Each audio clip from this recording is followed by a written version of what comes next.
सपना और आप देख रहे हैं ए न्यूज टुडे। वक्त हो चुका है छत्तीसगढ़ की खास खबरों का। पहली खबर देखिए लाल शाह की।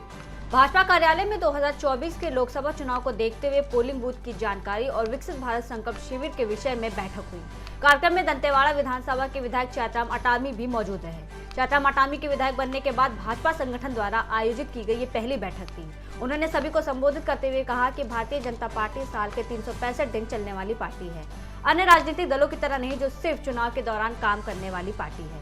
आगामी लोकसभा चुनाव के मद्देनजर विभिन्न कार्यक्रम तय किए गए हैं। कार्यक्रम का संचालन जिला उपाध्यक्ष सत्यजीत चौहान और सुनीता भास्कर ने किया। अगली खबर देखिए लाल शाह की।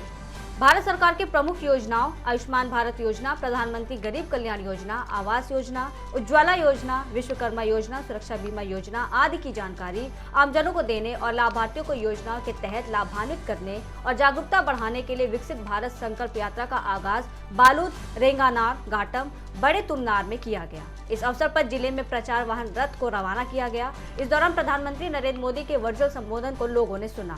विकसित भारत संकल्प यात्रा पर मुख्यमंत्री विष्णुदेव साय ने भी उद्बोधन दिया। आज विकसित भारत संकल्प यात्रा का पूरे छत्तीसगढ़ के साथ साथ दंतेवाड़ा जिला में भी इसकी शुरुआत की गई है और इस कार्यक्रम की जो सबसे महत्वपूर्ण बात है, सबसे पहले यहाँ पर सभी लोगों को देश को विकसित बनाने के लिए, छत्तीसगढ़ को विकसित बनाने के लिए लोगों ने संकल्प लिया है।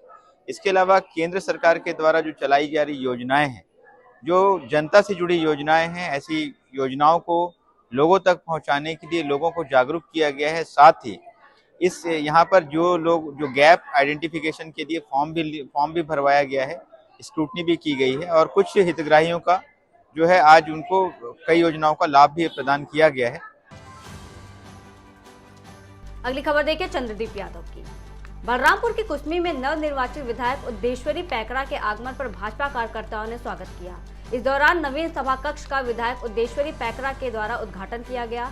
बता दें कि विधायक निर्वाचित होने के बाद उद्देश्वरी पैकरा के पहले आगमन में उद्घाटन कार्यक्रम किया गया था। कुसमी जनपद पंचायत के सीईओ अभिषेक पांडे द्वारा उद्घाटन कार्यक्रम का शानदार व्यवस्था किया गया। सबसे पहले तो आपके चैनल को मैं धन्यवाद देती हूँ और इस तरह से सामने विधानसभा आपने कहा कि सामने विधानसभा से आप विधायक बनी है, लेकिन सामने विधानसभा की विधायक मैं नहीं हूँ। मेरे दिल में सामने विधानसभा के छोटे कार्यकर्ता है, विधायक है और उन्हीं क्षेत्र में काम करेंगे। हमारे जब घर वापसी हुआ तो कांग्रेस के कार्यकर्ता बोलते चिंतामणि जी चले गए, हमारा कांग्रेस चिंतामणि साथ काम अधूरा है, वो कामों को पूरा कराना। और जैसे आज ही मैं शंकरगढ़ में सुना कि वहाँ का हायर सेकेंडरी स्कूल एकदम जर्जर हो रहा है, बालक हायर सेकेंडरी स्कूल, उसको भी बजट में जुड़वाना है और उसको जल्दी कराना है। सिंचाई के क्षेत्र में भी जैसे हमारा चांदों तरफ का है। अगली खबर देखिए चंद्रशेखर बरेट की। जांजगीर चांपा के सेमरिया में पति पत्नी के बीच हुए विवाद में दोनों ने जहर खाकर आत्महत्या कर ली। दोनों के 4 छोटे बच्चे हैं। जानकारी के अनुसार परिवार काफी गरीब था, जिनके पास ना तो राशन कार्ड था और ना ही कोई जमीन। कतका पर पता चली? संझा के 4-5 अगली खबर देखिए आनंद केवट की।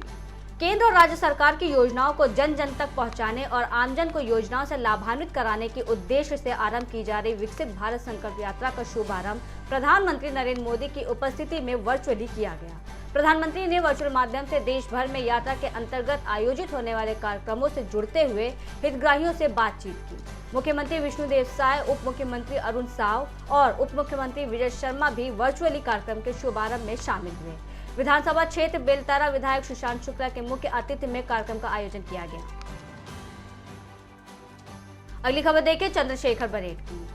अग्निवीर भर्ती के पहले दिन छत्तीसगढ़ के 3 जिलों बिलासपुर, मनेन्द्रगढ़, चिरमिरी, भरतपुर और सक्ती के कुल 815 युवाओं को एडमिट कार्ड जारी किए गए थे, जिसमें से 680 उम्मीदवारों ने उपस्थिति दर्ज की, जिसमें 244 युवाओं ने दौड़ परीक्षा उत्तीर्ण की है। उम्मीदवारों को इसके बाद शारीरिक प्रवीणता, कागजी कार्रवाई और मेडिकल की प्रक्रिया से गुजरना होगा।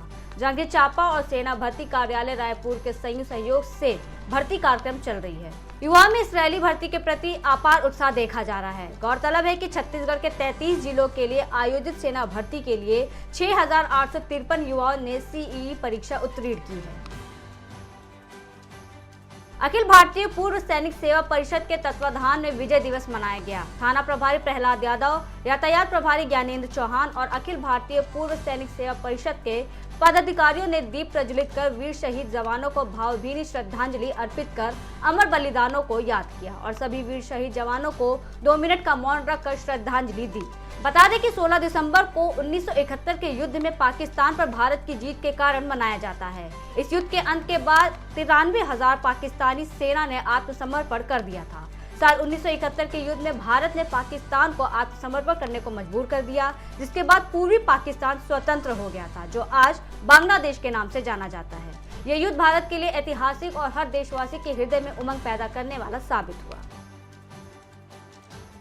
92वीं वर्षगांठ की स्वर्ण जयंती के अवसर पर देश को अब तक की सबसे बड़ी सैन्य जीत दिलाने और बांग्लादेश के निर्माण में दिवंगत प्रधानमंत्री इंदिरा गांधी के ऐतिहासिक योगदान को उजागर करने के लिए जगदलपुर के राजीव भवन में बांग्लादेश मुक्ति युद्ध फिल्म को देखा गया। बस्तर जिला कांग्रेस कमेटी के अध्यक्ष सुशील मौर्य ने कांग्रेस के पदाधिकारियों के साथ इस फिल्म को देखा। सतनामी समाज द्वारा निकाली गई बाबा गुरु घासीदास जी की शोभा यात्रा का बस्तर जिला कांग्रेस कमेटी के शहर अध्यक्ष सुशील मौर्य के नेतृत्व में कांग्रेस कार्यकर्ताओं ने स्वागत किया। इस दौरान नरेंद्र तिवारी, प्रदीप भारती, जाहिद हुसैन सहित कई लोग मौजूद रहे। नारायणपुर के कुकराझोर गांव के एक किसान के कर्ज बोझ के चलते आत्महत्या करने पर कांग्रेस अध्यक्ष दीपक बैज ने कहा कि भाजपा की असंवेदनशीलता और वायदा खिलाफी ने एक किसान को आत्महत्या करने पर मजबूर कर दिया है। भाजपा सरकार ने पहले कैबिनेट में 2 लाख तक कर्जा माफ किया होता तो किसान को आत्महत्या नहीं करना पड़ता। बता दें कि किसान हीरू बड़े के ऊपर 1,24,000 का कर्ज था, जिसे कर्ज माफी का भरोसा था, लेकिन कर्ज वसूली के नोटिस से वो मानसिक दबाव में आ गया था। मृतक किसान के बेटे ने भी कहा कि भाजपा ने चुनाव प्रचार के दौरान 2 लाख रुपए कर्ज माफ करने की बात कही थी। सरकार के कर्ज माफी के निर्णय नहीं लेने से वो व्यथित थे। फिलहाल के लिए इतना ही। देश और दुनिया की तमाम बड़ी खबरों के लिए बने रहिए ए न्यूज़ टुडे के साथ।